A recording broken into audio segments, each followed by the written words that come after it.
पुण्यात गुन्हेगारीने कळस गाठला आहे. गेल्या 3 दिवसात हत्येच्या 3 घटना उघडकीस आल्या आहेत. राष्ट्रवादीचे नगरसेवक वनराज आंदेकर यांची संपत्ती टोळीयुद्धातून हत्या करण्यात आली. ही घटना ताजी असतानाच सासवड रस्त्यावर हॉटस्पॉट न दिल्याने एका बँक मॅनेजरची हत्या करण्यात आली होती.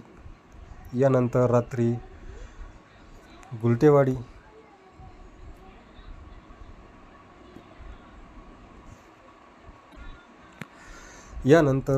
मंगळवारी रात्री गुलटेकडी परिसरात जुन्या वादातून एका तरुणाची हत्या करण्यात आली. तरुणाच्या घरात घुसून कोयत्याने वार करून त्याचा खून करण्यात आला आहे. डायस प्लॉट गुलटेकडी येथे ही घटना मंगळवारी रात्री घडली आहे. या घटनेमुळे पुण्यातील कायदा आणि सुव्यवस्था प्रश्न ऐरणीवर आला आहे. सुनील सरोदे असे गुलटेकडी येथे खून करण्यात आलेल्या तरुणाचं नाव आहे. तर साहिल कांबळे, रोहन कांबळे या दोघा भावांनी त्याची हत्या केली आहे. जुन्या वादातून सुनील सरोदेचा खून करण्यात आला आहे. आरोपी ही रेकॉर्डवरील गुन्हेगार आहे. साहिल मोक्का साधून 2023 जामिनावर बाहेर आला आहे.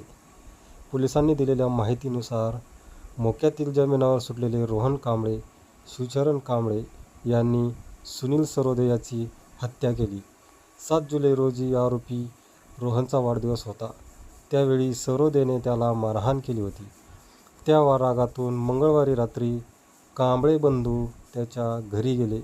त्यांनी सुनील सरोदेचा भाऊ गणेशाला मारहाण केली होती.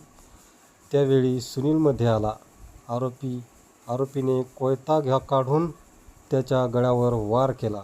हा घाव वर्मी बसल्याने त्याचा जागीच मृत्यू झाला. यानंतर पुढील तपास